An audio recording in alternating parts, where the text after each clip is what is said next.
Transform a life forever. Call 1-844-6-SEE-NOW. That's 1-844-6-SEE-NOW. Hey parents, want to make life easier? Meet Greenlight, the debit card for kids. Send your kids money instantly. Assign chores. And track spending. All in the Greenlight app. Download today. Time for new reading glasses? Go to readers.com. Choose from hundreds of styles and colors for under $20. And now, enter this exclusive TV coupon code at checkout to save up to 40%. That's readers.com. The clock is ticking for lawmakers to pass a new coronavirus relief bill. Frankly, it's been ticking for months, and despite signs of progress earlier this week, there is a new logjam this morning. Add to that a Senate vote on a defense bill that's been delayed, meaning the possibility of another government shutdown. And joining us now is Politico senior writer Jake Sherman. Jake, if you can help us walk through this right now. I remember traveling to Wilmington last week. I was covering the Biden administration, President-elect Biden. I spoke to one of the businesses there, and the man who's been waiting for money has already laid off 60% of his staff, said at best he can make it a matter of months. But this is urgent for folks, and yet from Capitol Hill, the message, at least as we're hearing it right now, is we may not be able to get it done. Peter, if you tried to explain the state of play as we do here every day to Americans who are trying to get by, they'd be just completely boggled and want to find this idea that when the stock jumps so much, what would you be doing if you were a long time? At this point? Yeah, that's a great question. I mean, everything that's old is new now. Everybody thought IPOs were going away, and guess what? They come roaring back. I honestly, like Joe and others, don't believe that one day pop is that meaningful. It's about creating value over a longer term. And if I was a CEO or CFO, I would be sitting down and looking at the follow-on for the company to get more money in with lower dilution at that opportunity. So yeah, one day pops don't mean anything. Long-term value is the most important. Would not pass muster with Senate. But if you were trying to figure out how to take advantage of that, would you be looking at issuing more shares right now? Yeah, I mean, that's what you do. You've got lockups, but I would be looking at a follow-on offering very quickly with under the constraints that the bankers put on us. But yes, absolutely. That's how you capture that incremental value as soon as you can under your constraints. On the staff side, not principals. And that's a Hey Chip, you own a large number of shares of Airbnb. What did you think of how things went off yesterday? I've been involved with the company for 8 years now. I've been the in-house mentor to Brian. I was the head of global hospitality and strategy. So 8 years of toil and 12 years for the founders of toil. It was a true validation. But you can't, as Steve said, you can't judge a stock or a company based upon a day's performance in the stock market. And what we have to do is just continue it going and create a legacy-based company that is focused on the long term. I would say, watching that yesterday, and particularly after 8 years of toil, it would be understandable if you wanted to cash in on some of that right now and make sure that you have something to show for that. Is that your inclination, or are you planning to hold those shares? The thing that's interesting is that Airbnb, testament to Brian's leadership, gave the employees the ability to actually sell some of their shares in the last couple of days, or yesterday. So that's unusual. Usually you're locked up 6 months. But Airbnb employees and former employees were able to sell up to 15% of their shares. I know many are. I have not sold up to 15%. I've sold some percentage, but not. I still am pretty bullish about the company. But the fact that employees could actually sell yesterday and the price did as well as it did says there's a lot of pent-up demand for Airbnb stock. Chip, what does it mean for the company at this point? How do you do things differently? I know we heard from Brian Chesky about how, look, maybe in the past they had talked about going too many different directions, and he's going to be very much about focus. That's one thing that the pandemic taught him. Yeah, it's been a fascinating journey to be by his side for the last 8 years, and 4 years full-time and now 4 years as an advisor, because I think focus is really one of the things he learned from studying Steve Jobs. And Steve said over and over again, what's most important is what you say no to. So I think that, the thing that's true about Airbnb is it's kind of a very iconic brand at a very early stage in its career, in its history. 91% of Airbnb's business comes from direct or organic search, not from paid search. So I think that, Airbnb should be looking at, and this is just my opinion, how do you actually grow beyond just being a travel company? How could the company be almost like a lifestyle curator? Just like Netflix helps you find your movie, Amazon helps you find what to buy, Spotify helps you find what to listen to. Airbnb should personalize in such a way that it helps you to determine what to do, not just where to travel to.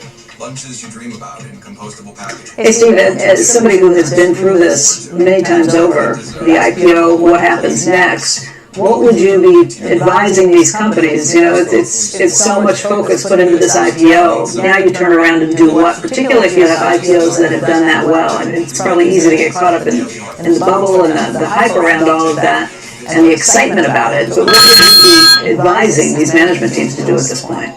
That's a great question. First off, I go celebrate. One day, great opportunity, close the door and move on. But it is about the long run, and you have to run a business here. And this is the new door that opens when you go public, is having that business be sustainable long term, contribute to the community, contribute to the employees. So, all right, guys. So, you may have heard the thoughts on Airbnb and Dash. So Airbnb, as we can see, fell off pretty hard after its high. As normally, that's what happens with IPOs. I mean, I don't have much experience in IPOs, so it's a little rough to gauge it. But so I don't know if this is where it's at. Is it good? I mean, there's recent news, which you just heard. So people, I mean, I don't know. And then Dash, I think Dash out of both of them is probably the best one right now, because of the fact that we have lockdowns more now, and even though the vaccine is still coming into play, Monday, I believe this stock will be good. And then we have also Splunk. So I'll go through them real quick with the next 3 minutes that we have. So we have Splunk, that sold off pretty hard. It's a good company. They had bad earnings. I'll show you right now what I mean by that. Let's see here real quick. Let me just go ahead and detach this real quick. So, as you can see, this is the 5-day chart, 5-day, 5-minute. It sold off pretty hard. If we go to the, so you see sold off pretty hard. We go on the 10-minute, 10-day. See right here is bad earnings. Sold off pretty hard. We go on the 180. As you can see right here, this is pretty low. So it looks like it's starting to recover. So I want to watch it to see first what it does. This might be like a 3, 4, 4-day hold maybe for maximum gain. I mean, this can go up $2 on a pop from what I've researched on it. So it has the potential to do something real nice. And then we have UPS that I'm liking. UPS also sold off massively. As we can see here, it's currently at resistance before it pops back up. So maybe it drops a little more, but I think this can be like a 5-day, 3-4 day hold for a nice pop up. Right now, so the stocks I'm looking at, hold on, let me get rid of this real quick.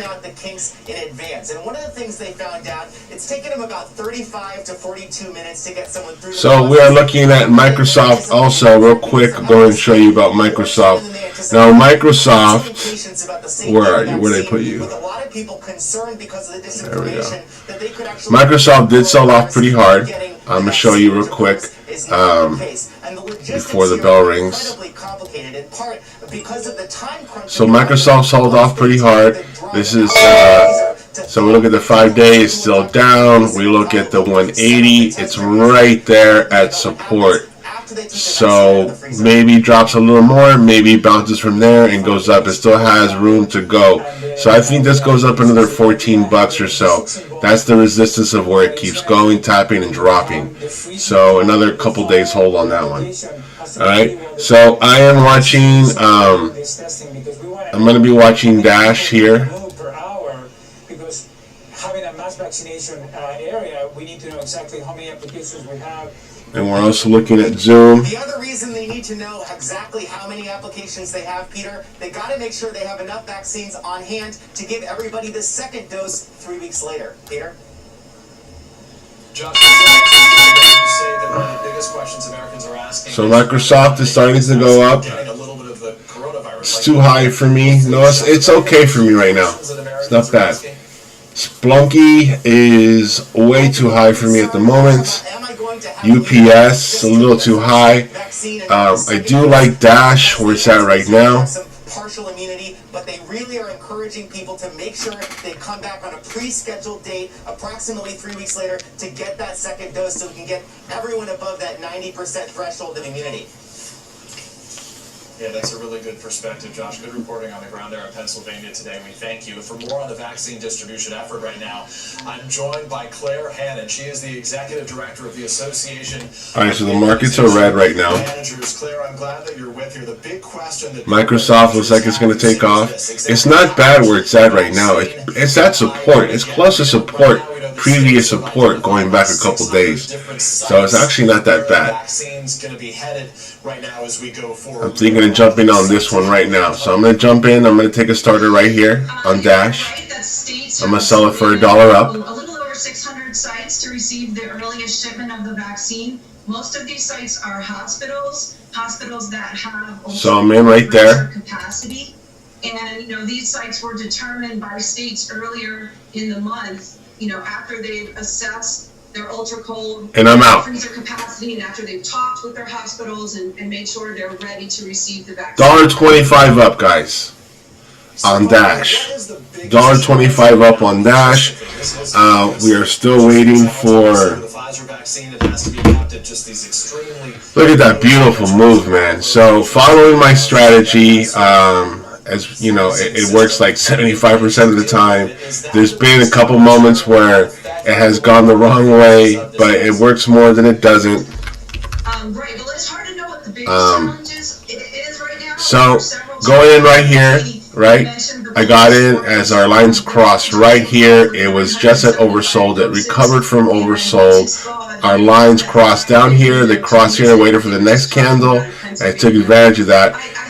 Right there, 177.74 on one candle to 181.64, and I got that at $1.25 gain.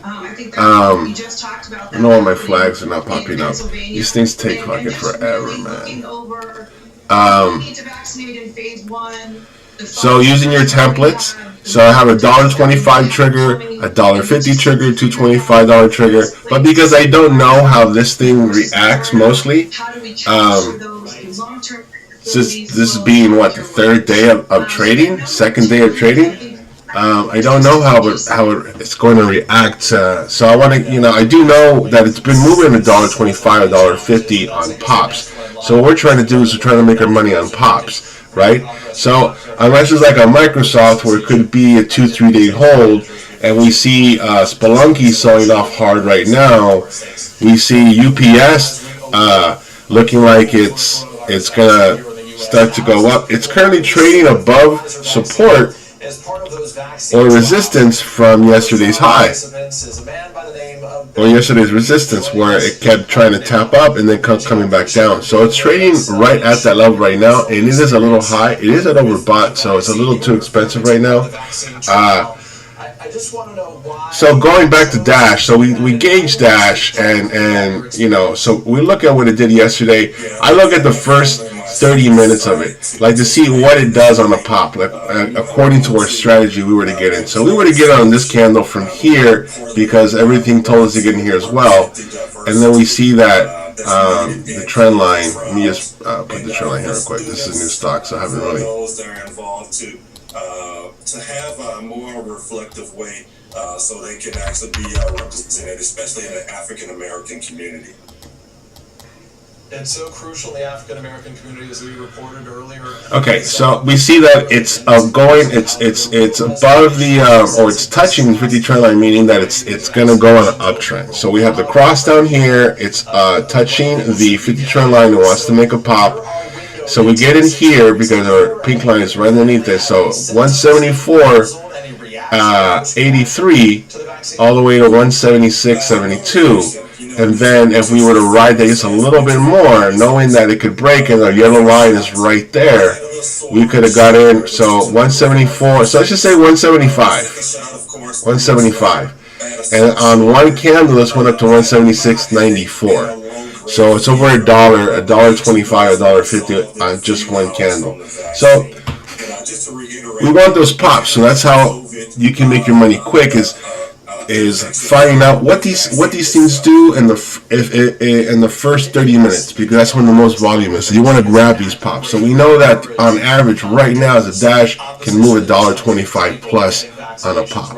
So you if you have Thinkorswim, then you can make these templates. And then you buy in and immediately will put the sell trigger for you at what you believe this thing will go to. So we could have rode this all the way up from here to 181. That being that you got in at 175 and ride that all the way to 181. You know, $6-7 move right there. It's not bad. You know. So, but.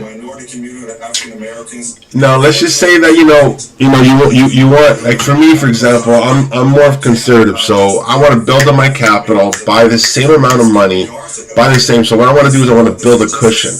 So if I can get these pops for early in the morning, and then I can gauge the stocks for other opportunities. As they will happen the first hour. Like you have great opportunities. So one stock will go up for you, you make your money, you get your mini pop. So right now we're getting like 4 or 5 shares, 24 or 50 shares of these things. But down the line when you start making money and you start making these, base hits and trying to go more green than you will red, these little pops will be more money for you. So you're buying 5, 10, and you're buying 20, 30 for a pop, and then those $20, $50 start going to 60 to 80, then from 80 to 100. If you have more capital, these little mini pops of 80 to 100 plus will start going higher and higher as you go. So you build up a little cushion. And then after you've made your money, say you've made 150. So say your threshold to not lose much money. Say you want to get into the trade, you're willing to lose $50 at least of the profit you've made. So you wait for another opportunity to get in. So with that said, we'll see what. So you make these little pops. I mean, you make pops. I mean, we're day trading these things. So Dash that's something that I want to hold overnight. I don't know. Airbnb, I haven't bought my shares of Airbnb yet. I want to see if it's going to go lower. So we see it's starting to decline now. So I don't know. So I mean, I do believe Airbnb is going to be a very hot stock. I do want to hold this long term. I just don't know if it's a good price right now. So I'm going to give it time to play around with. But we can see that it did open pretty nice today. But it was already too high for me to get in. So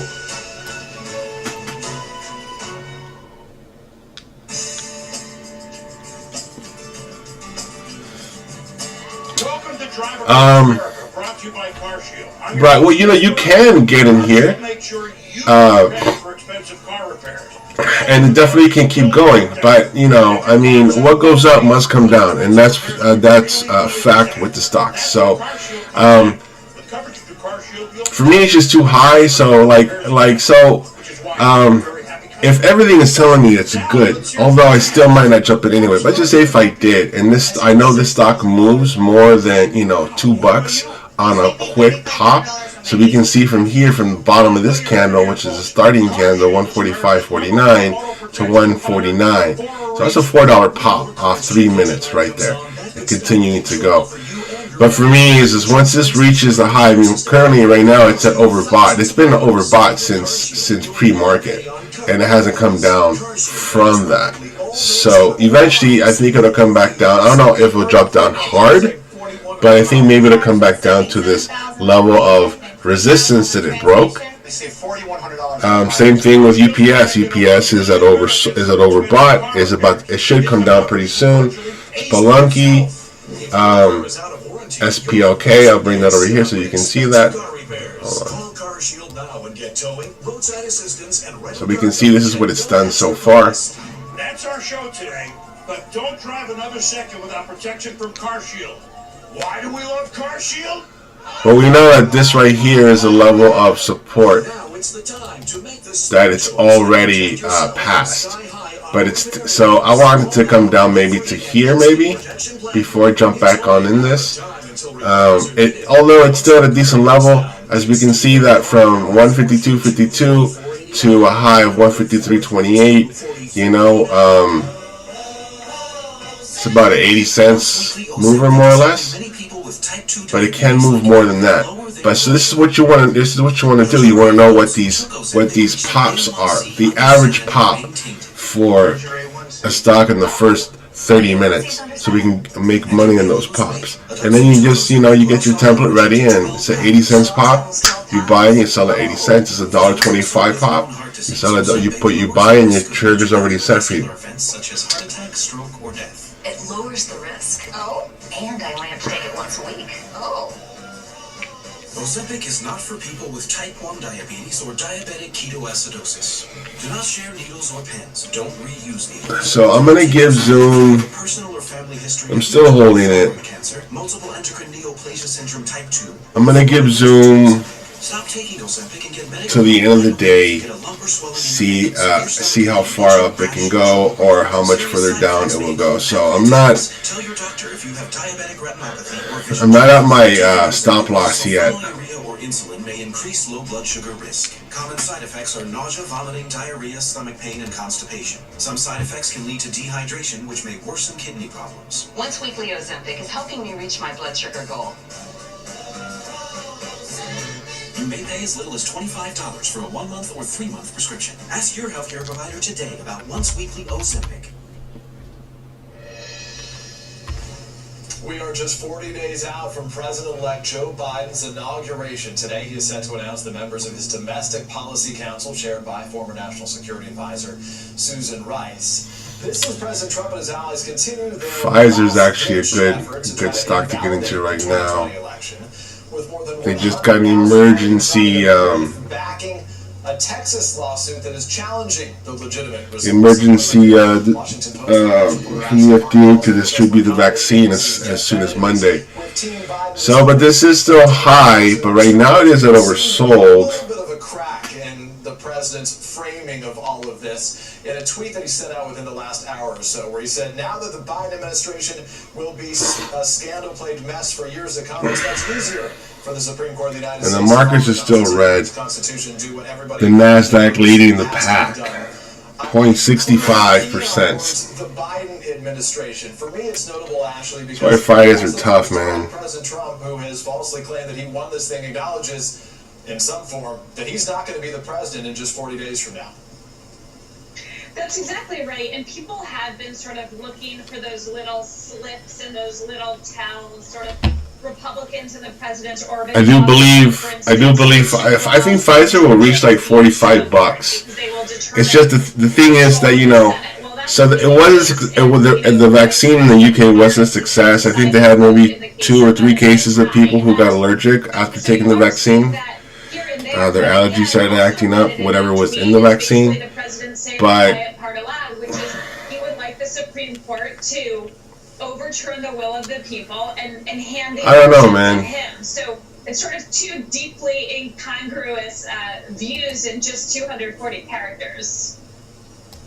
And Ashley, the real concern I think I hear from folks when I talk to Americans about their thoughts about this right now is what we're witnessing with the president now having more than 100 Republican lawmakers sign on to this brief from Texas that, frankly, constitutional experts on both sides, Republican and Democrat, all say has no merit, has no chance of going anywhere. But the fact that 100 lawmakers, Republicans, would sign on to this, would buy into the president's false claims, really does sort of reveal one of the fundamental... I do want to take a starter here. Where a new president will be inaugurated in a few weeks from now, approaching half the country is going to believe it's illegitimate from the start. Yeah, and part of the reason the president's supporters, and as you said, nearly half the country will believe it is illegitimate, will sort of, if they view Biden as an illegitimate president, then stuff that is already politicized, like mask wearing, or whether or not a vaccine is safe, or how to best manage this pandemic, it's going to be very hard for Biden to do what he has set out to do, which is to speak to the entirety of the nation, even those who did not vote for him. And the reason this portion of the country believes the election is false is because they are being falsely and baselessly told that every single day, not just by the president, but by all of these Republican lawmakers, many of whom know better but are unwilling to stand up to Donald Trump for fear of their own political futures. It's dangerous. So I believe it'll go up to here at least. Who, at the same time, is basically ignoring a pandemic where over the next 48 to 72 hours we'll hit 300,000 Americans dead. Jeff,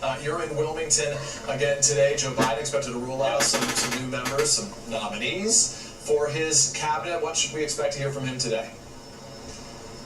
Hey, Peter, I'll tell you what, he's picking up the pace of his cabinet selections, and he appears to be putting a premium on personal relationships. This Biden cabinet, as it comes together, cannot be described as a team of rivals. It's really a cabinet of colleagues. So Joe Biden is elevating people who he knows, who he trusts, and people, frankly, who are deeply steeped in the agencies and departments they've been tapped to lead. So today he's rolling out the folks who will have a domestic policy focus, to include Susan Rice, who will be his domestic policy council chair. That is not a Senate confirmable position. That is an appointed one. So Susan Rice will take that job on January 21st as Joe Biden walks into the White House. You also see on the screen there Marcia Fudge, who he's nominating, the Ohio Congresswoman, to lead the... So this is not a very big pop. It's a small pop that Pfizer can do.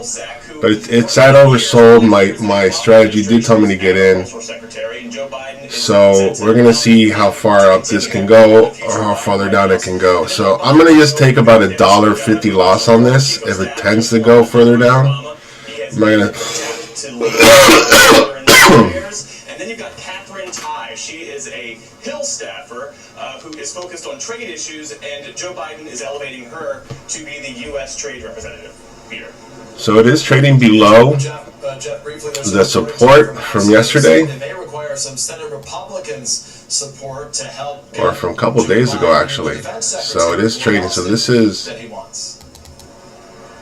so it should, so it's consolidating right here. This being the level of support that it's bouncing off of. So I do think it can go higher before it starts. I mean, I think this is going to rebound real nice. Traditionally has been a civilian leadership of the military. Sold off. I mean, there is really no bad news on this. A lot of good news. I do believe they can reclaim the 42 mark. It was at 43. The news that broke out with the vote that they're going to go ahead and give them an emergency distribution here in the U.S. and being Monday convene the first the start date of the vaccine. So the makeup of the Senate, which we don't know yet. We're still waiting for that Georgia runoff, Peter. It's all about the fight over civilian leadership at the Department of Defense. Ashley Parker, Jeff Bennett, to both of my friends, we thank both of you. And right now on MSNBC, we're going back to where this pandemic began, about a year ago, Wuhan, China. Since then, the coronavirus infected more than 69 million people around the planet, and it's killed more than 1.5 million. Despite that, the city of Wuhan is looking busier every day, including the city's famed wet markets. NBC's Janice Mackey-Freyer is live in Wuhan, China for us right now. Janice, give us a sense of what it's like. Well, things are strikingly normal here. There's traffic on the streets, people are shopping, kids are in classrooms.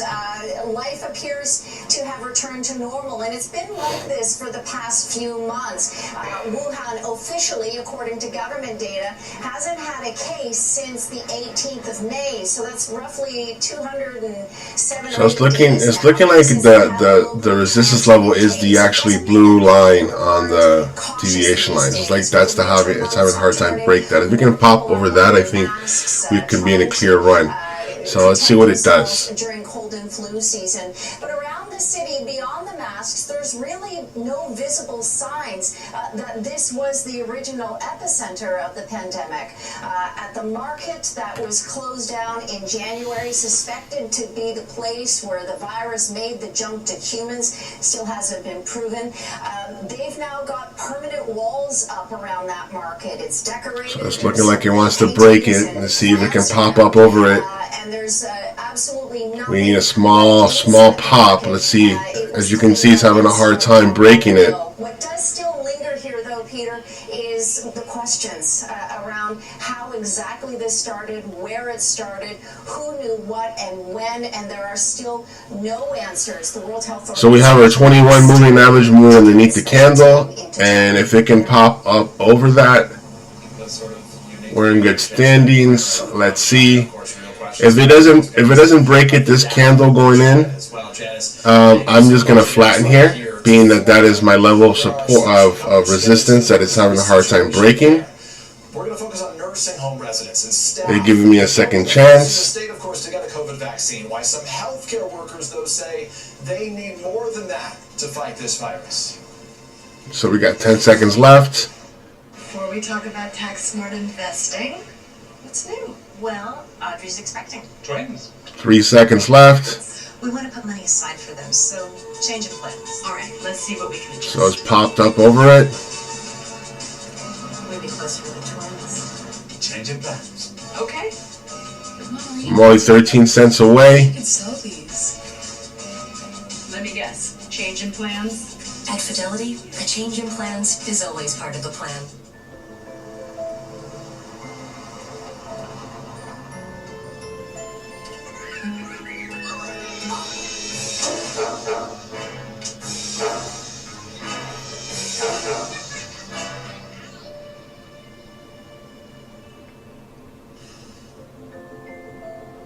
Experience the power of sanctuary at the Lincoln Wishlist Sales Event. Sign and drive off in a new Lincoln with 0 down, 0 due at signing, and a complimentary first month's payment. I'm still holding. I might flatten it after this candle here. I want to see where the next one opens at. Hopefully it's going to go green for us.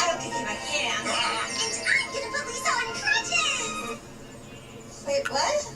It looks like it's going to go ahead and climb back down. When the small business gets real, Progressive helps protect what you built with customizable coverage. Donnie, no.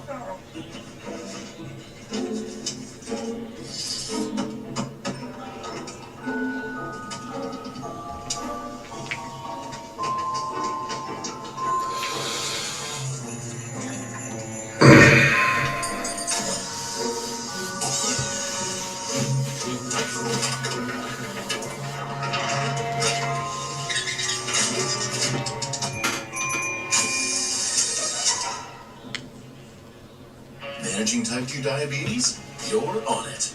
Exercising often and eating healthy? Yep, on it there too. You may think you're doing all you can to manage type 2 diabetes and heart disease, but could your medication do more to lower your heart risk? Jardiance can reduce the risk of cardiovascular death for adults who also have known heart disease, so it can help save your life from a heart attack or stroke, and it lowers A1C.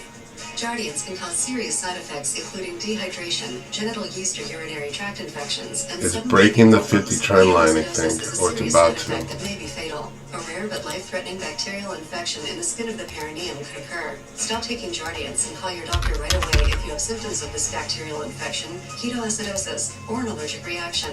And don't take it if you're on dialysis or have severe kidney problems. Taking Jardiance with a sulfonylurea or insulin may cause low blood sugar. Going for a retest. And lower risk of a fatal heart attack? On it. With Jardiance. Ask your doctor about Jardiance. I felt like I was just fighting an uphill battle in my career. So when I heard about the Applied Digital Skills courses, I'm thinking I can become more marketable. You don't need to be a computer expert to be great at this. These are skills lots of people can learn. I feel hopeful about the future now.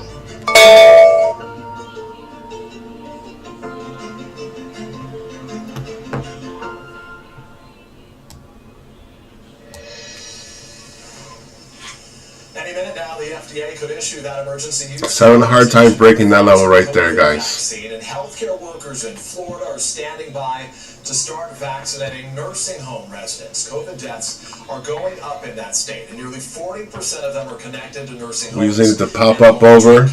I was so close. I mean, it was right there. It was. Nursing home workers who fight the virus every day. She is joining us now from outside Tampa General Hospital. Chris, these conversations you have with folks are always, I think, so sort of informative.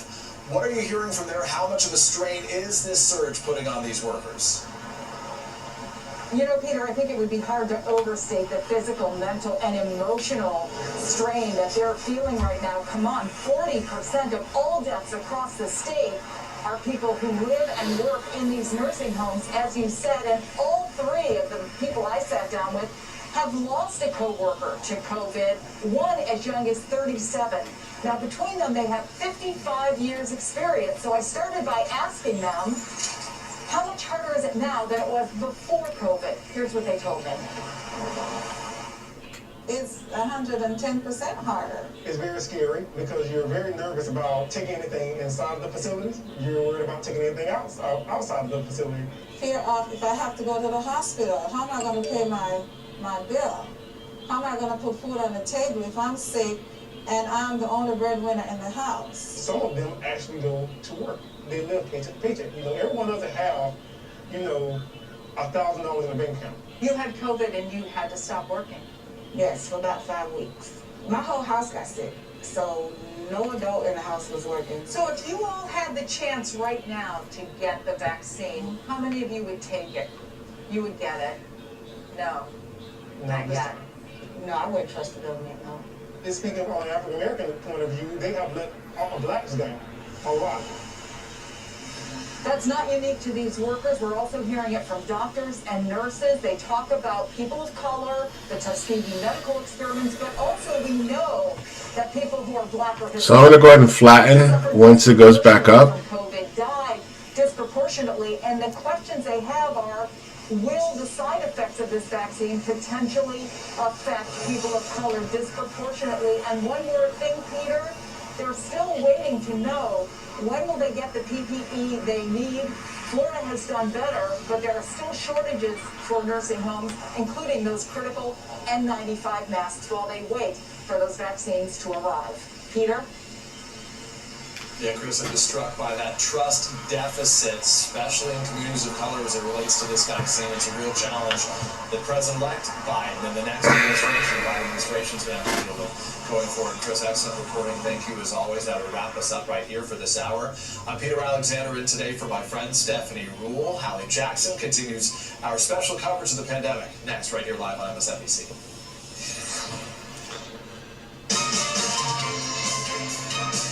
Hello and welcome to the biggest auto protection show on earth, brought to you by CarShield. I'm your host, Chris Berman.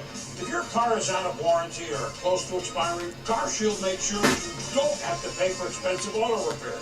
That's why I'm a customer. Let's catch up with the action. We're happy customers to save thousands on car repair. Yeah, I'm going to go ahead and flatten this. I mean, I'm still green right now. It's having a hard time breaking this level. It's already, I should have sold it right there, to be honest with you.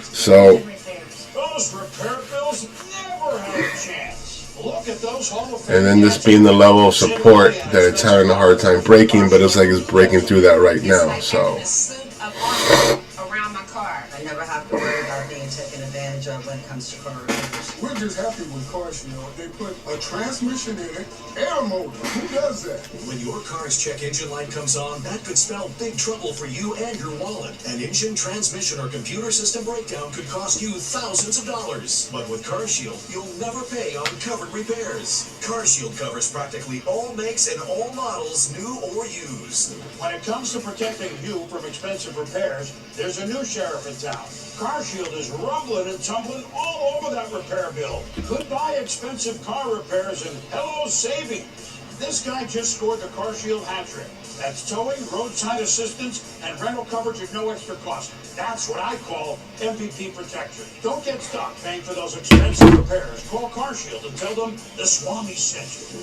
Now it's the time to make the smart choice and protect yourself from sky-high auto repair bills. Call now for a free and instant protection plan quote. It's only a matter of time until repairs are needed. And once your car breaks down, it's too late. Call 800-507-0687, 800-507-0687. Attention veteran homeowners. Today's record low mortgage rates have dropped even lower. Use your VA benefits now at New Day and save $250 a month. No, I'm not worried. I'm just annoyed, man.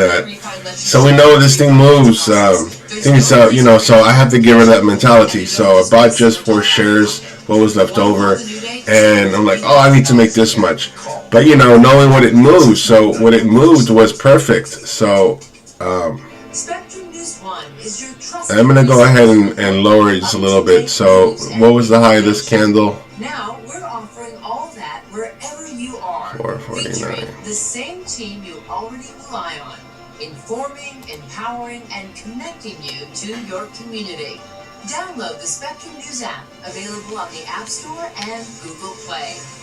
Spectrum News, your community connection. Exclusively for Spectrum customers. I believe this is going to go higher. I think this is going to go back to the 43, but I guess, you know, you don't know. So I don't want to hold this stock overnight. I think Pfizer will reach 45, even maybe past that, especially now what's going on with the news, and then, you know, them being on the fast track to distribute the vaccine. So you see Microsoft, and look at, wow, Spelunky, man, this thing is just insane move. This thing went from 152.81 to 154.32. Not that big of a mover, but still. As we come on the air, a major update from the FDA on the Pfizer vaccine. We may be just hours away from that green light. Emergency approval seeming all but certain, according to the HHS secretary. We should be seeing the authorization of this first vaccine. We could be seeing people getting vaccinated Monday, Tuesday of next week. There you go, you heard it. People in place coast to coast, ready to start making shipments the second they can. So we'll take you live to Pfizer headquarters for a look at what's happening just ahead of go time. In a moment, a member of the FDA's Vaccine Advisory Committee that just made that recommendation yesterday joins me today with when that final... I knew I was liking UPS for a reason. UPS is one of distributing the vaccine. I wonder why it's going up. It was. I knew it would. I mean, I think this is going to go up even higher. I wish I would have gotten this, but this would be a couple days hold. That's what this would be.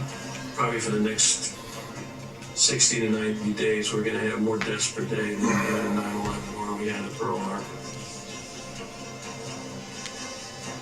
And with that grim statement, a good morning to you. I'm Hallie Jackson in Washington. There is hope on the horizon. And here to start us off, Gabe Gutierrez in Michigan outside Pfizer headquarters. Aaron McLaughlin in Austin, Texas, one of the states with the lowest number of remaining ICU beds. And we'll get to that member of the Vaccine Advisory Committee in just a minute. Gabe, let me start with you. There's this new statement from the FDA out just within, I think, the last 90 minutes, not even, saying it's going to move fast towards an emergency use authorization. Explain what that means for the timeline here, right? Because we do not often see statements like that during this process. Yeah, that's right, Hallie. This is highly unusual. Letter from the head of the FDA to Pfizer just a few hours ago, just this morning, saying that the agency will rapidly work toward finalization and issuance of emergency use authorization. Now, Hallie, it's important to note that does not mean Now that's important, guys, because see, now this is the thing why I don't like to hold this. So basically, they got approved. So the FDA is, I guess, is waiting for to give them the green light. They have it in the news where I'm looking at right now. They have all the boxes shipped up in UPS trucks, ready to go. So as soon as they hit that go button, it's gonna go. So say if it does, if it doesn't go. If it doesn't go, this is going to drop back down to the 30s. So I think right now, with just the news breaking out right now, I think maybe a lot of traders are like, oh shit, okay, so we got approved yesterday. This thing can possibly go higher. It's kind of cheap right now. So that's exactly what I'm hoping that's going to happen. Within 24 hours of FDA approval, this facility will kick into high gear, and Operation Warp Speed will also shift into high gear. Companies like UPS and FedEx will help distribute this vaccine really across the country. U.S. Marshals will be involved, offering security to some of those shipments as these vaccine doses make their way to hospitals and pharmacies across the country. Now, Hallie, it's an astounding logistical challenge, of course, because this vaccine needs to be kept at 80 degrees below zero. We've spoken to different companies here, including a small company here in Michigan, a dry ice company that is scrambling right now to be able to produce all this dry ice to be able to take this vaccine to different parts of the country. Now, the way it will work is that different states will get... Alright, so I need this mofo to jump up real quick for us. I need to get out of here pretty soon. 100,000 doses. Medium states might get 50, 60,000 doses, and some of the smaller states say 5,000 to 6,000 doses, at least initially. Now, Hallie, again, this facility within 24 hours will spring to life, so to speak, and then different hospitals across the country, they're already preparing to get their first doses of the vaccine, potentially as early as Monday, if everything goes according to plan. Again, the question right now, when will the FDA give its final approval? That could happen as early as today, could happen potentially Saturday, even into Sunday. But again, we just heard there from Secretary Azar with HHS saying that it's possible that people could start getting inoculated as early as Monday or Tuesday, Hallie. And that's what we've heard from top officials, Gabe. The moment that everyone's waiting for, right, is to see those shipments going out on trucks. As you know, some of those trucks will be guarded effectively, having security from U.S. Marshals to get to places, Aaron, like where you are, right? At places like in Texas, where the situation is frankly devastating, right? The ICU beds are nearing capacity where you are. Talk to us about what you're hearing on the ground and why this vaccine is so important the second that it can be given a green light. Yeah, absolutely, Hallie. The situation is escalating here. We're seeing a stark rise in the number of hospitalizations as well as the number of deaths approaching the levels that the state saw over the summer when the crisis was at its peak. And the real concern here is the amount of resources on the ground to deal with the crisis. Take a listen. Man, they got U.S. Marshals guarding these vaccine trucks. Ooh, come on. I know you traders heard that, man. I know you want to jump on that. It's like, oh no, this is cheap. Vaccine's about to come out. The news. Come on, you monkeys. Jump on it. Jump on it. They're seeing a marked decrease in the numbers there. People are following the rules, a positivity rate of around 9%. But he said that in some ways his... I don't need this to go much higher. I need it to go 20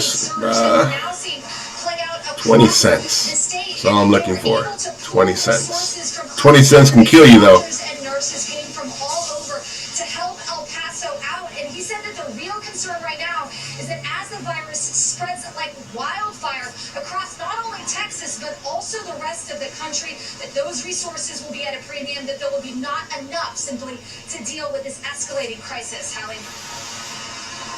Aaron McLaughlin live for us there in Austin. Gabe Gutierrez, our thanks to you. I want to bring in now a member of that FDA Advisory Committee on Vaccines, Dr. Paul Offit, who voted yes to recommend the emergency authorization for this Pfizer vaccine. That, of course, we covered extensively over the last 24 hours. He's also director of the Vaccine Education Center at the Children's Hospital of Philadelphia. Dr. Offit, welcome back to the show.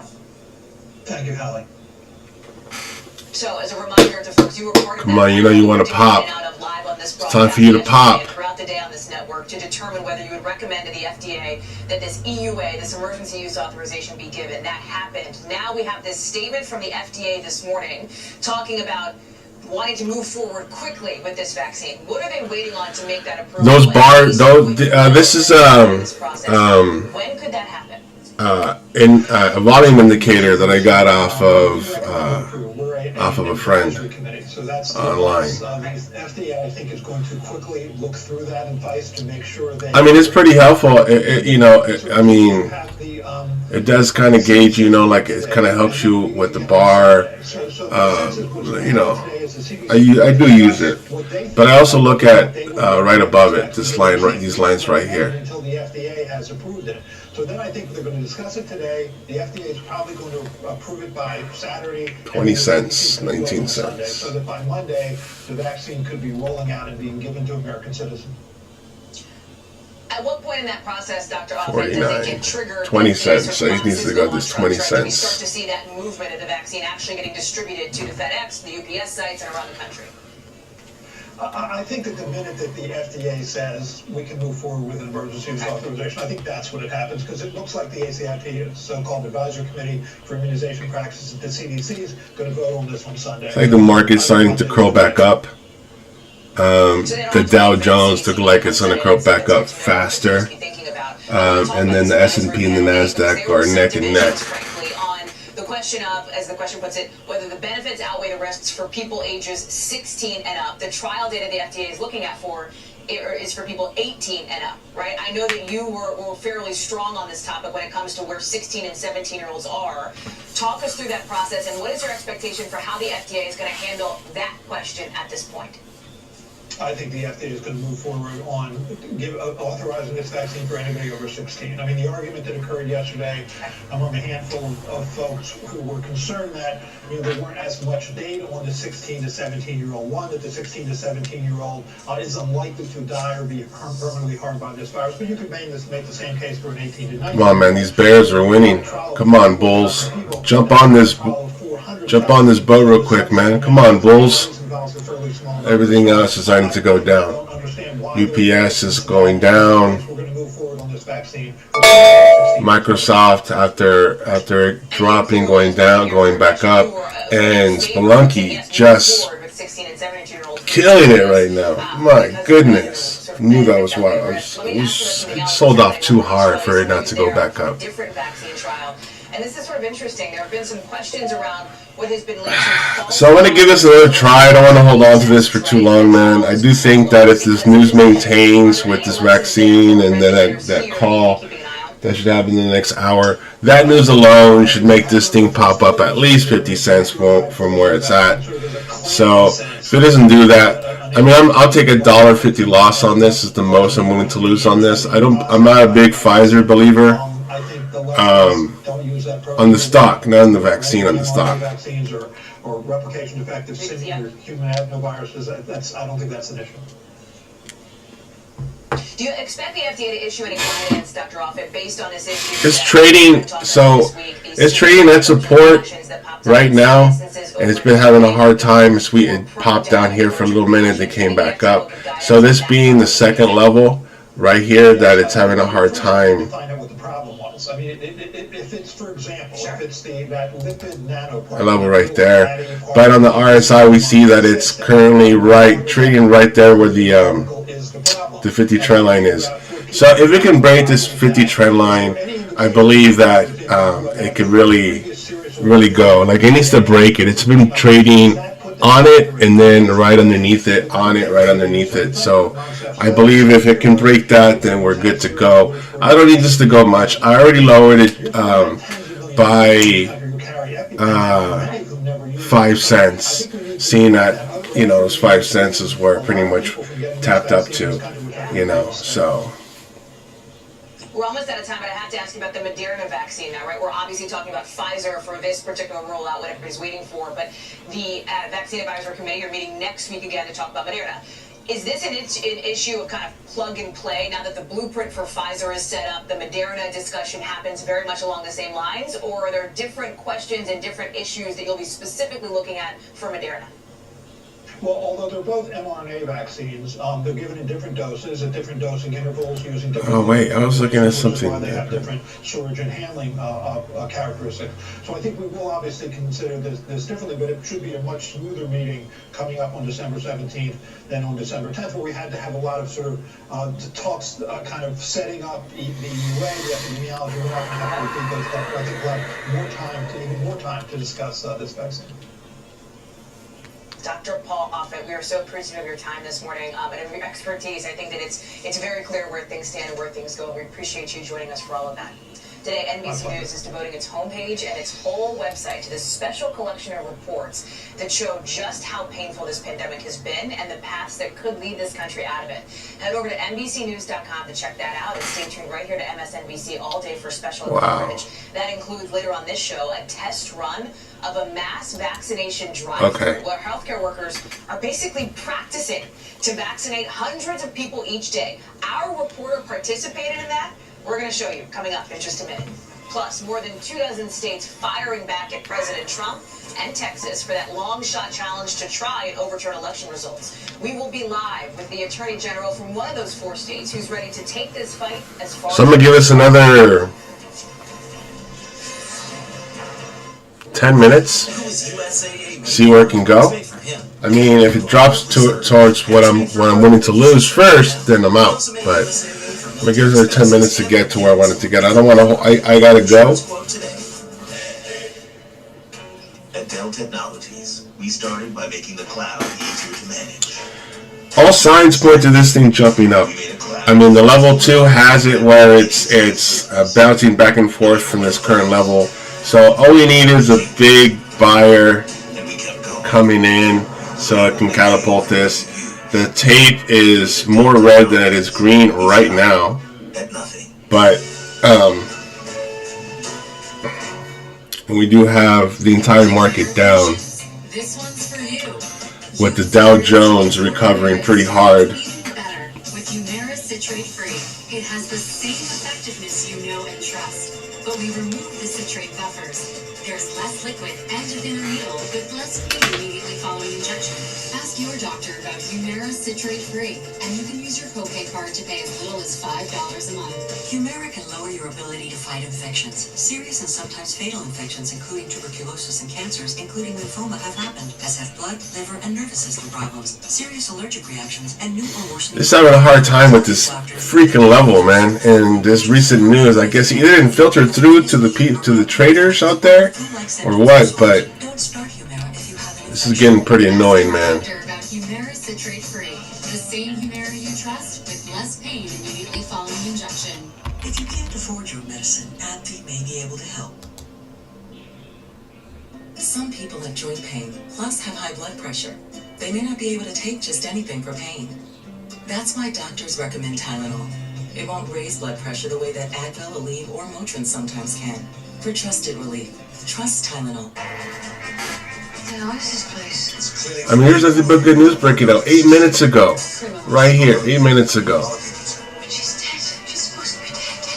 U.S. may start vaccinations as early as Monday after the Food and Drug Administration said it's working toward rapid emergency use authorization of Pfizer's Inc.'s COVID-19 vaccine.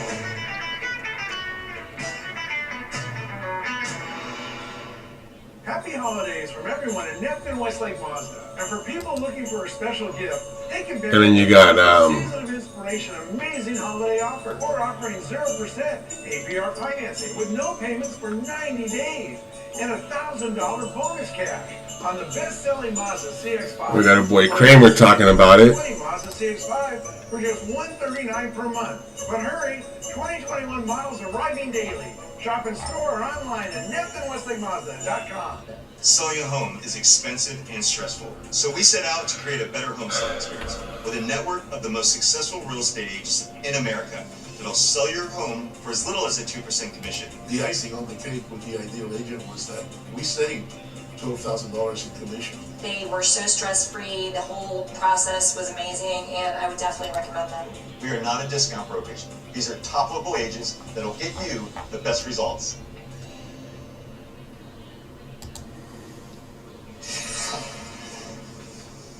A lot of folks looking to the Supreme Court as we wait for some kind of a response to that long-shot Texas lawsuit asking the justices to overturn Joe Biden's win in 4 states.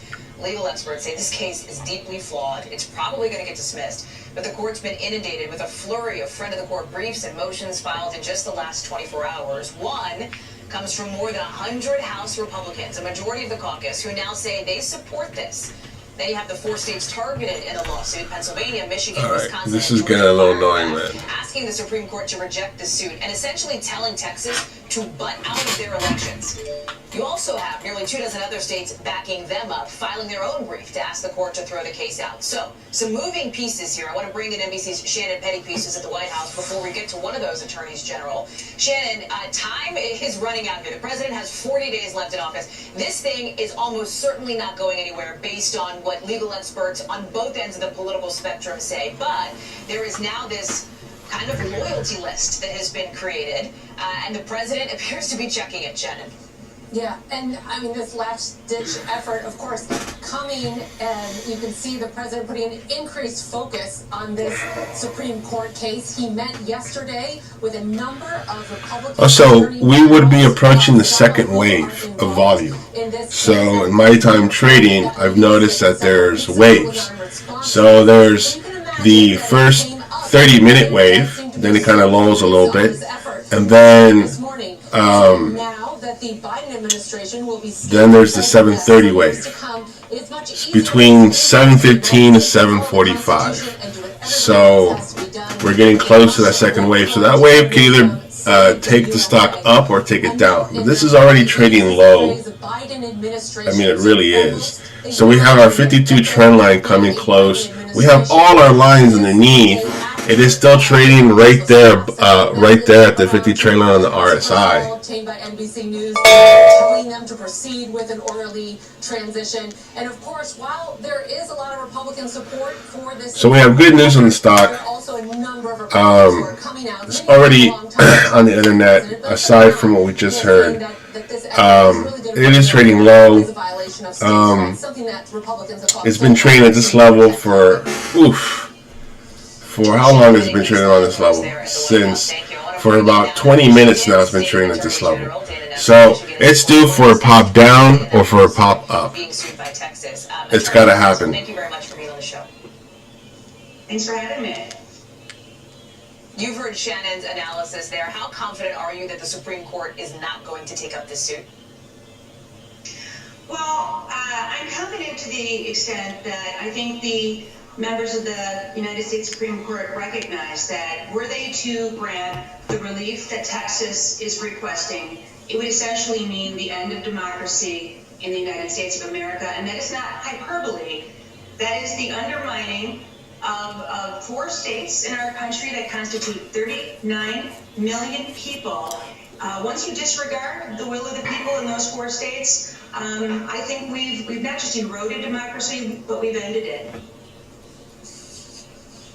That is an extremely strong statement. As we know, Tesla selling off. Adobe is selling off. I like Adobe. I like Adobe where it's at. I like Adobe because it's dropped off hard. Adobe is at a decent level where it can start to climb. But that's going to be a couple days hold. So it looks like we're really getting into the second wave. It looks like the second wave wants this to go down. So I'm going to go ahead and my level right there is right here, 4108. That's my exit level right there. So if it breaches that, then I'm out. But that really doesn't explain why all these other individuals, all these other people who are members of Congress, the other 17 attorneys general, have joined in and have supported this lawsuit. I believe that each and every one of them has violated their oaths of office. And this is a very shameful moment for us here in American history. No question about it. Do you have any doubt at all that on Monday, your state's 16 presidential electors will meet to cast the Michigan votes for Joe Biden? Is there any doubt in your mind that's going to happen? That's not going to happen, I should say. Well, all I can say is so far the courts have done the right thing time and time again, and whether they are the state courts in all of these different swing states or the federal courts, Each and every effort by the Trump campaign and their allies and supporters has been summarily dismissed. So I presume that the Supreme Court of the United States will do the same thing.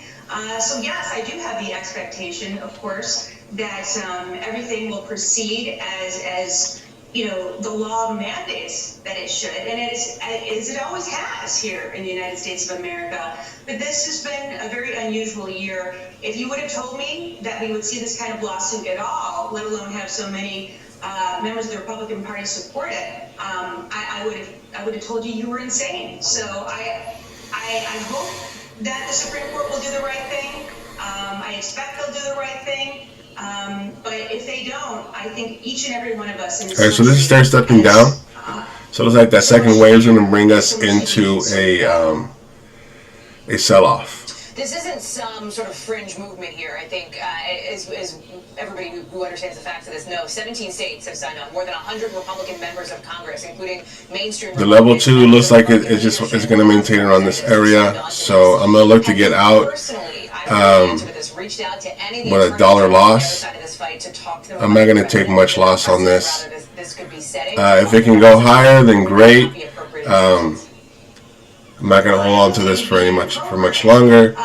We're already getting close to my exit. Quite honestly, at this point, I believe that these individuals have sold their souls just to support a man who stands for nothing and who could care less about anybody but himself. So I don't know what to say to that. And I think that, you know, they will have to reckon with what they have done for the rest of their careers. They'll have to live with it. This will be part of their personal histories. But unfortunately, it will also be part of the history of our country. And I only hope that we have the ability to get past this and to go back to the strong democracy that was a model all across the globe. But this is a sad chapter for us in America, no question about it. Very quickly, does President Trump, in your view, have any legal options left after the electors vote on Monday? I don't, but I will say this. I thought the same thing after we certified our election here in Michigan and all the other states certified, and yet these efforts continue. So I hope not. I hope this is the end of it, but I guess we'll have to see. Michigan Attorney General Dana Nessel, thank you very much for being on the show this morning and for your time. We appreciate it. The Trump administration carried out its 9th federal execution of the year last night, the first during a presidential lame duck in 130 years. Next up, the unprecedented set of federal executions scheduled before Joe Biden's inauguration. Our justice correspondent breaks it down. Plus, a look at the coronavirus pandemic's ground zero. 1 year after the first cases of COVID were reported. We're taking it live back to Wuhan after the break. Don't go away. Before we talk about tax-smart investing, what's new? Well, Audrey's expecting. Twins. Grandparents. We want to put money aside for them, so change in plans. All right, let's see what we can adjust. We'd be closer to the twins. Change in plans. Okay. Mom, are you painting again? You could sell these. Let me guess. Change in plans? At Fidelity, a change in plans is always part of the plan. I'm looking at my level 2 to see where this thing is going to end up going. So when the ask size starts to increase in price, then it's an indication that it's going to go up. So right now it's exactly what it's doing, but it's doing it so slow. Choose the plan from CarShield that's right for you, so you won't have to pay for covered repairs. No more worrying if you can afford a breakdown. No more expensive parts and labor. No vehicle inspection. No credit checks. Plus, you can pick any ASC certified mechanic or dealership to fix your car. You also receive roadside assistance, rental car coverage, and hotel reimbursement while traveling. Breakdowns happen, but you don't have to get stuck with expensive repair bills. Don't put yourself or your wallet at risk. CarShield cars go farther. Call CarShield now for your free instant quote. Call 800-231-3501. 800-231-3501.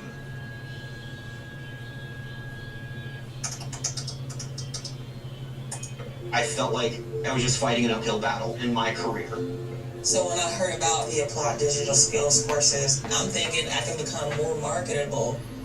You don't need to be a computer expert to be great at this. These are skills lots of people can learn. I feel hopeful about the future now.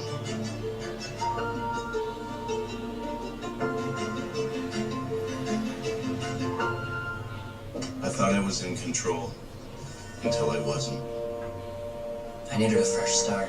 I needed help. My family is my world, and with their support, I chose Harmony Place. I discovered the things holding me back. I recharged with proper nutrition and found new passions. I took control over my life. I found my harmony at Harmony Place, and you can too. As a dry cleaner, reliable equipment is the foundation of your business. SoCal Gas is here to help by offering our biggest rebates ever. Alright, so I'm gonna get out of this pretty soon. Seeing as I have to go. Keep your business strong at SoCalGas.com. I'm gonna give it just another minute. Guys, breakfast. I'm leaving for McDonald's in 5 seconds. At just 2 for $4.50, the sausage McMuffin with egg is sure to get the morning moving. Ba-da-ba-ba-ba. Being a patient with diabetes myself, I can say without question that the Dexcom system is the most powerful tool to help navigate diabetes better on a daily basis. I love it. I just wear a little sensor and that's it. It's totally painless and private. The Dexcom sends my glucose readings to my receiver every 5 minutes. I just pull it out of my pocket and look, and I don't have to prick my finger. Dexcom puts you in control of your diabetes.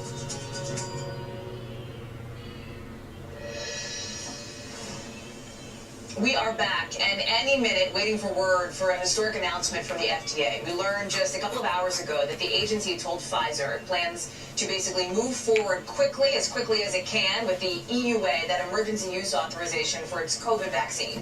The health secretary, Alex Azar, says people could be getting shots in arm, right? That vaccine distributed as early as next Monday or Tuesday. So, as we're looking ahead to that potentially imminent approval, governors around the country are trying to take some new steps to slow the spread of the virus, which is still most certainly surging, now worse than ever. Starting at midnight up in Pennsylvania, they're putting a ban in place on indoor dining, on gyms, movie theaters, bowling alleys. Here where I live in the Washington area, you've got some Maryland counties in the region banning indoor dining. Virginia is putting in place a statewide curfew and more of a mask mandate.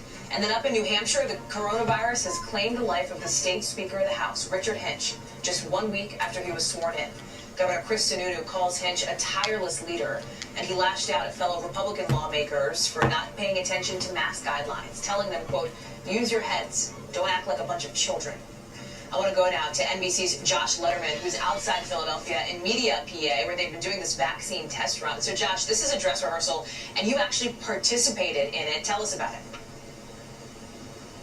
Well, it's very straightforward, Hallie. They have it set up like an assembly line to try to get as many people through the process as possible. The very first thing that they did, Hallie, before I'd even gotten the mock injection, was get me registered and scheduled for the second dose, because it's so important that people who come back 3 weeks later get that second dose. Then they had a nurse practitioner explain. I believe the news, once they make that stupid phone call, I mean, it's already been approved, but I don't know what's going on. I don't know why they have to wait. I guess it's like kind of like a bat signal or something, you know, like they're waiting for that signal so they can go ahead and start taking these vaccines to wherever they're going to take them to. It was taking about 35 to 42 minutes per person, a little bit longer than they had expected. Take a listen to what the doctor who set up this experiment told me about the reason why.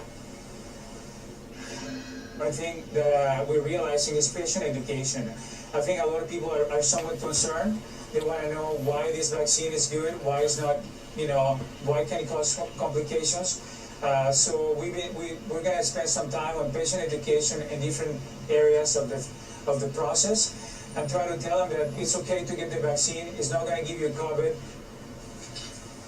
So that's one of the tweaks that they're trying to make, Hallie. They moved the patient education part of this from the registration part at the beginning to the actual point where you get the vaccination from a healthcare provider. Just one of the examples of how they're trying to streamline this process, Hallie, try to make sure they can get as many people vaccinated in a short time frame as possible. That's so interesting, Josh. So, and it's fascinating to kind of watch you go through this, because this is what millions of people in this country will be going through, something similar to this, right? Not necessarily a drive-through, but potentially in a matter of days here. What is the time that they're aiming for? How kind of quickly, where you are they hoping to process each person? If the current time is like 35 minutes. Fucking A, the market's going down again. Yeah, they hope to get it down a few minutes below that. They're looking at taking the registration portion where they get all your information and get you scheduled from about a 4 to 5 minute period down to a 2-minute period. If they can get it to, I mean, there's a decent amount of volume, pretty good ballpark for that. and it's still right there, hovering over the 50 trend line. Thank you for bringing that to us, that exclusive look at that vaccination center in PA. Josh, thanks. Just needs to break this. Fuck, if it can break this line, then we're golden. In the region of Wuhan in China.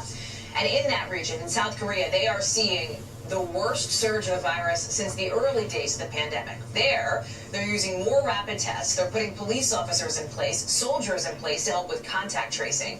And then there's this new study from the Journal of Korean Medical Science that looks at how the virus spreads indoors. It's raising some questions about whether 6 feet of social distance is really enough, saying that maybe depending on the airflow in the room, like the air conditioner speeds, people inside an enclosed space indoors could become infected with the virus after only 5 minutes of exposure and a distance of 20 feet.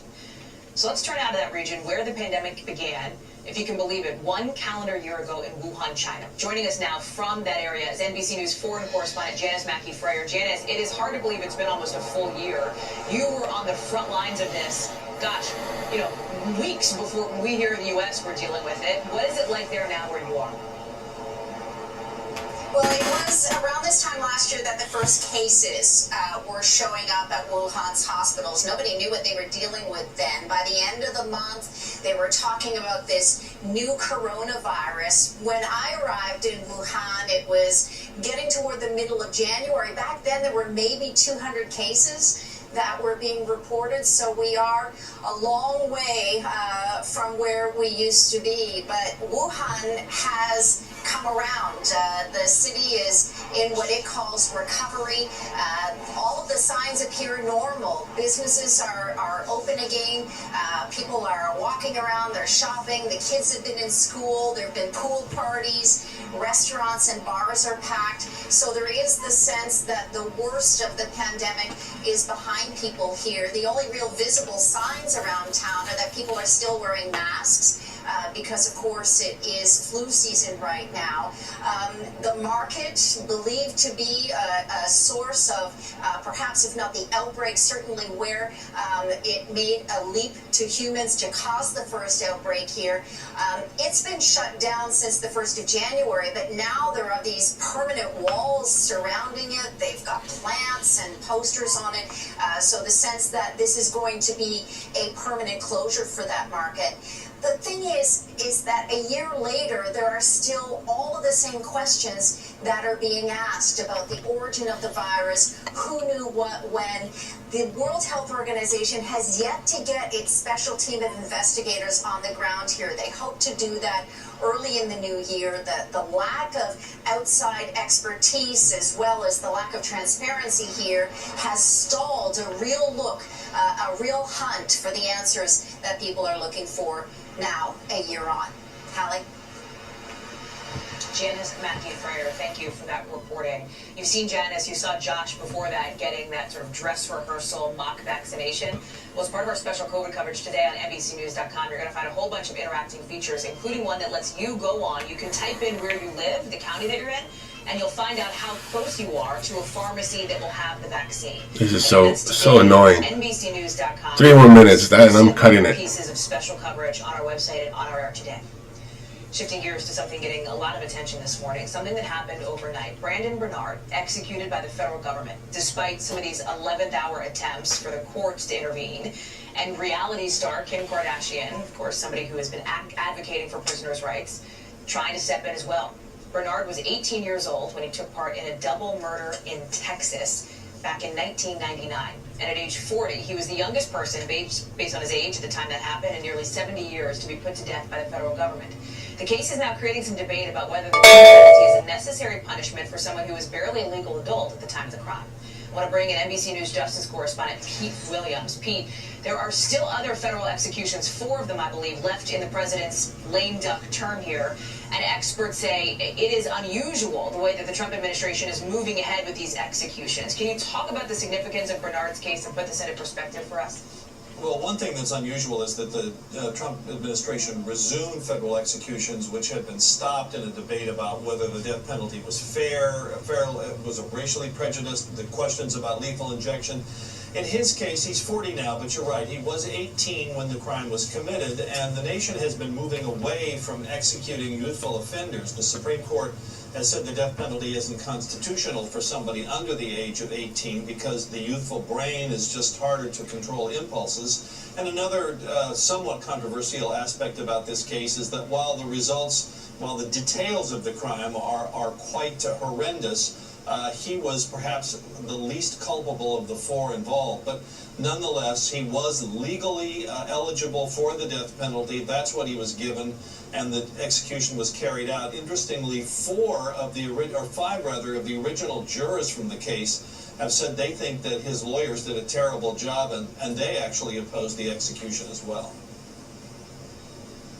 Pete Williams, live for us there in Washington. Pete, thank you for that. Coming up, questions on the left side of the political aisle that President-elect Biden's cabinet, could be leaning too far towards a 3rd Obama term. We're going to talk to one key progressive member of Congress coming up in just a minute.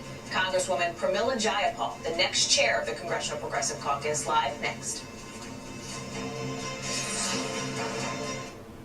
Advanced non-small cell lung cancer can take away so much. But today, there's a combination of 2 immunotherapies you could take first. One that could mean a chance to live longer.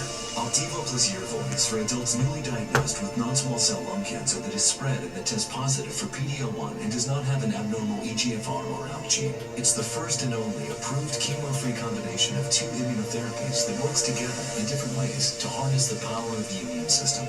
Opdivo plus Yervoy equals a chance for more days, more nights. I'm gonna flatten this pretty soon. I'm just gonna get out of it. Sweaters, more big hugs, more small outings. Opdivo and Yervoy can cause your immune system to attack normal organs and tissues in your body and affect how they work. I do see this starting to climb. The level 2 is going higher and higher, so it could climb. We have a decent amount of buyers and sellers on each side as it starts to go higher and higher. Weight changes, constipation, excessive thirst, changes in urine or eyesight, rash, itching, confusion, memory problems. And our 52 average is coming closer and closer, so that could.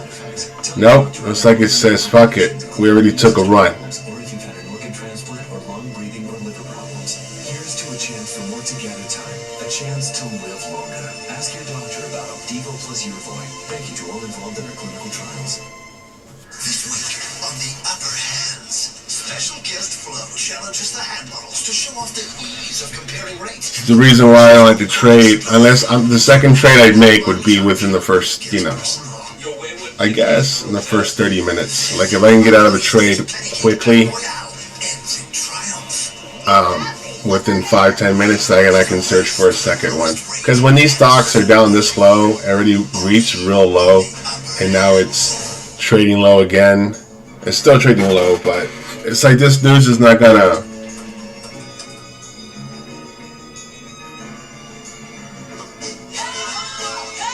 Oh, so I'm gonna get out of this now.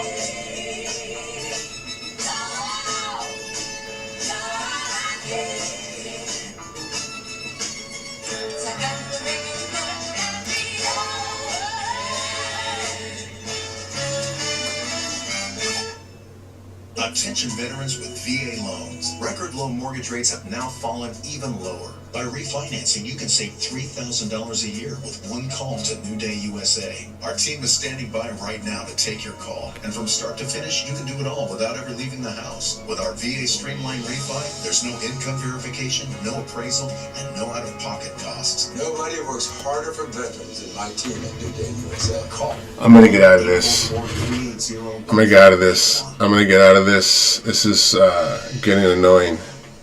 Coming into the morning, it seemed like we may be on the verge of another government shutdown with a deadline coming up at midnight. But NBC News has just learned that Senator Rand Paul, who'd been holding up a bill over defense spending, is set to back down. That does not mean that Congress is in the clear yet. There are a couple of other senators who are looking at this defense bill, wanting to attach various things. So annoying. This news broke out with this other company saying that they're delaying their COVID vaccine. So this is going to go ahead and trade in sympathy with that. It might go up sooner, but I'm not going to wait for it. So I'm out. I'm out of this. I did have a small little stupid profit, but you know, it's okay. I mean, this could definitely go higher. I probably did get out of it a little too sooner, but I think it's going to drop a little more before it starts to go higher. Democrat from Washington and newly minted chair of the Congressional Progressive Caucus. Congresswoman, thank you for being back on the show. Thank you, Hallie. Great to see you. Thanks. So let me ask you about what's going on the Hill, or maybe what's not going on as it relates to these COVID relief negotiations. Do you support this move by Senators Sanders and Hawley to put direct payments to families? Senator Sanders, I think, wants to attach this to the new government spending bill. There's no question that we have to get immediate relief. All right, guys. So we did decent on Dash. We got out of Pfizer. Pfizer was taking forever and a day to. Kicked out of their homes, they can't put food on the table, and they need money to be able to do that. It also means the unemployment assistance that has been. As you see, is getting lower. So some news broke out from two other companies that they're delaying their vaccine, and this is going to be a sympathy play at that point. So seeing that the level 2 is getting lower and lower, it went from as high as 27 to now 15, 14, and then it's just going to keep going lower from there. So I think it'll probably reach this level here, 408. So, you know, just to put this there, I think this will get lower.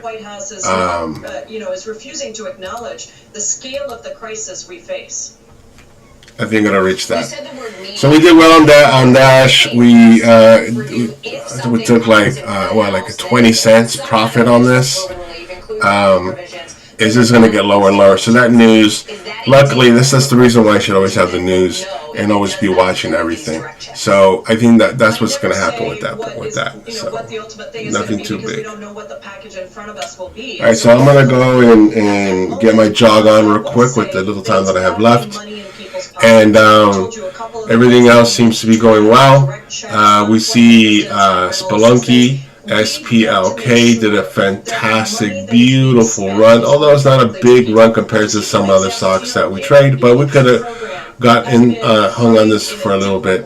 And we see Zoom is starting to struggle a little bit. We're still holding Zoom, so we're not that far away from where we want to be on either end. So whether we lose, my stop loss or my sell trigger. Alright, so just in case, I'm going to go ahead and re-put my sell trigger here. Folks employed in state and local governments that frankly are having to pick up all of the burden of a federal government that isn't doing the work it needs to do.